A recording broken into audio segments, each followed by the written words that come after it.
High, good morning. Vodafone আইডিয়ার নাকি 2026 সালে বন্ধ হতে চলেছে। হতেই পারে, না হওয়ার কিছু নেই।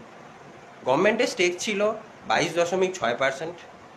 গভর্নমেন্টের স্পেকট্রাম ডিউজ পে না করার দরুন ভোডাফোনের রিকোয়েস্টে 36,950 কোটি টাকার ডিউজটা ইকুইটিতে কনভার্ট করা হয়েছে।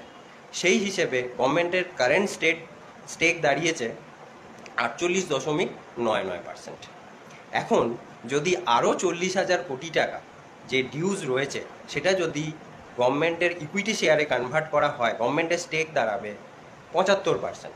এইভাবে একটা প্রাইভেট কোম্পানিকে বাঁচাতে গিয়ে গভর্নমেন্ট যে টাকাগুলো ইনভেস্ট করতে চলেছে তাতে গিয়েও এই কোম্পানিকে বাঁচানোর কোনো সম্ভাবনা নেই।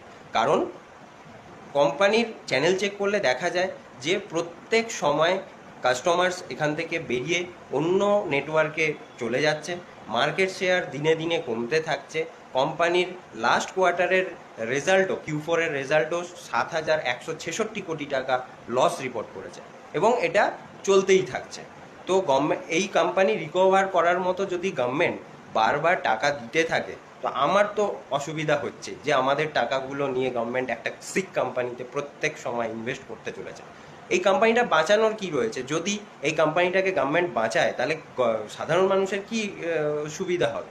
যদি এমনই হয় যে আমাকে তিনটে নেটওয়ার্ক সিস্টেম আমাকে রাখতে হবে, তাহলে আমরা গভর্নমেন্ট BSNL কোম্পানিতে কেন ইনভেস্ট করতে চাইছে না?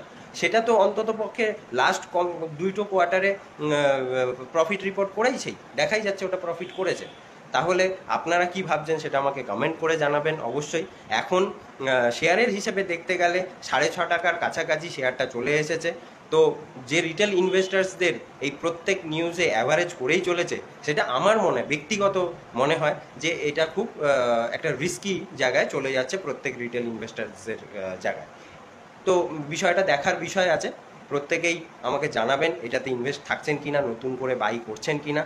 আর ফার্দার যদি কোনো রকম ইনভেস্ট করতে হয় তাহলে অবশ্যই আমার সাথে কন্ট্যাক্ট করতে পারেন। টাটা, বাই বাই এখনের জন্য।